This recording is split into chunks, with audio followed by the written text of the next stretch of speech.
اس لیے کہ میں نے تمہیں ایک بات پہلے سی بتائی تھی کہ رسول اللہ صلی اللہ علیہ وسلم جب دنیا سے تشریف لے گئے اور ان کے جو پکے ساتھی تھے اور ان کے جو اہل بیت تھے اور ان کے جو صحابہ تھے، وہ جس وقت تک زندہ رہے اور حکومت صحیح چلتی رہی، اس وقت تک رسول اللہ صلی اللہ علیہ وسلم کے لائے ہوئے دین کی خدمت ہوتی رہی۔ لیکن جب حکومتیں بدلتے ہوئے اہل بیت اور رسول اللہ صلی اللہ علیہ وسلم کے سکے دوستوں اور محبوب صحابہ کے ہاتھوں سے حکومت نکل گئی اور گندے لوگوں کے ہاتھوں میں حکومتیں آ گئیں، تو مجوسیوں نے، آتش پرستوں نے، یہود اور نصارہ کے آلائے کار بن کر ہمارے قرآن اور سنت کے ساتھ وہ کھلواڑ کیا کہ ہمیں جو رسول اللہ صلی اللہ علیہ وسلم جو قرآن کی تشریح لا کر انہوں نے دی تھی اس کو گڈمٹ کر دیا۔ شیعوں کے لیے اپنی روایات بنا ڈالی، سنیوں کے لیے اپنی روایات بنا ڈالی، اور ہر گروہ کے لیے اتنے روایتیں بن گئیں۔ شیعوں کے لیے چونکہ پتہ تھا کہ شیعہ لوگ اپنے ائمہ اور اہل بیت کے عاشق ہیں، تو ان کے لیے روایات ایسی بنا دی کہ فلان نے کہا ہے، فلان نے کہا، اس نے فلان سے سنا، اور اس نے بھائی جان امام وقت سے سنا۔ خصوصاً امام جعفر صادق رحمت اللہ علیہ تک زیادہ تر سندیں پہنچ جاتی ہیں۔ اور سنیوں کے بارے میں چونکہ سنیوں کی محبت صحابہ کرام کے ساتھ تھی،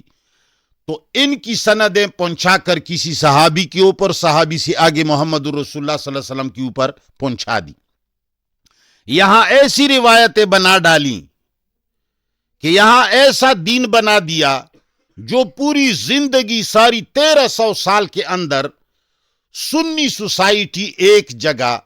ایک مکتب فکر اور ایک قرآن اور کسی ایک بات پر ان کی کا وحدت ہونا، ان کا اتفاق ہونا ناممکن قرار پایا۔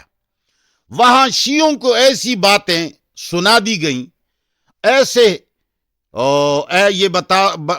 ایسا کہو کہ ایسے داستانیں بنا دی گئیں، اور جی حسین کو ایسا شہید کیا گیا، ان کے ساتھ یہ ظلم ہوا، فلان کے ساتھ یہ ظلم ہوا، صحابہ نے یہ ظلم کیا، عمر فاروق نے آگ اٹھا کر بندوں کو لے جا کر فاطمہ رضی اللہ تعالی عنہا کے گھر پر حملہ کر کے ان کے دروازے کو توڑ دیا، اور دروازہ گرا اور فاطمہ رضی اللہ تعالی عنہا پر گرا۔ فاطمہ رضی اللہ عنہا کا بچہ ضائع ہو گیا اور اسی سے وہ مر گئی۔ اب کوئی اہل بیت کا عاشق ایسی داستان سن کر عمر فاروق پر کیسے وہ رحمت کی دعا کرے گا؟ ظاہر بات ہے یہ روایتیں اس لیے بنا دی گئیں تاکہ وہ ان کے دشمن ہو جائیں، یہ روایتیں اس لیے بنا دی گئیں تاکہ یہ ان کے دشمن ہو جائیں۔ اور یہ 1300 سال ہو گئے کہ ہم آپس میں ایک دوسرے کو مارتے ہیں، ایک دوسرے کو کافر کہتے ہیں، ایک دوسرے پر فتوے لگاتے ہیں، انگریز ہم سے مزے اڑاتا ہے، ساری دنیا مزے لے جاتا ہے، ہمارے سارے جتنے ہمارے کوئلے کے کان ہے، ہمارے سونے کے کان ہیں، ہمارے معدنیات ہے، ہمارے سمندر ہیں، ہمارے سونے ہیں، ہماری جتنی قیمتی چیزیں ہیں وہ سارا کا سارا یورپ لے کر گیا۔ ہم آپس میں لگے ہوئے ہیں، یہ کافر ہے، یہ مرتد ہے، اس کے پیچھے نماز جائز نہیں ہے، اس روایت میں یہ آیا ہے، فلان روایت میں یہ آیا ہے، یہ اہل بیت کا دشمن ہے، یہ رسول اللہ کا دشمن ہے، یہ ائمہ کا دشمن ہے۔ بس ان چیزوں میں ہمیں گرا دیا۔ اور وہ قرآن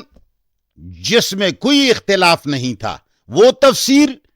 جو سارے صحابہ اور پیغمبر صلی اللہ علیہ وسلم کے خاندان والے پڑھتے تھے اور آپس میں گل مل کر محبت سے رہتے تھے،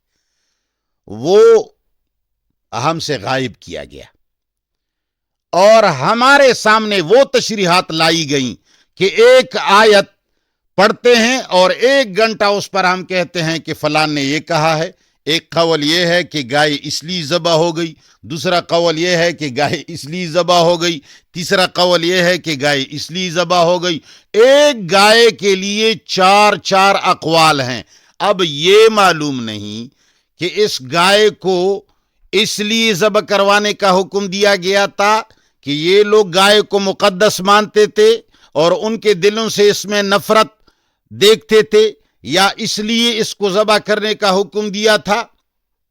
کہ اس پر قسامہ ہو جائے اور اس کی قربانی کی جائے، یا اس لیے ذبح کیا گیا تھا کہ اس کے ذریعے مردے کو زندہ کیا جائے؟ یہ پتہ اب کسی سنی اور کسی شیعہ اور کسی مسلمان کو نہیں۔ سارے جب قرآن کو پڑھتے ہیں تو کہتے ہیں کہ ایک قول میں یہ آیا ہے، ایک قول میں یہ آیا ہے۔ دنیا مشکوک ہے۔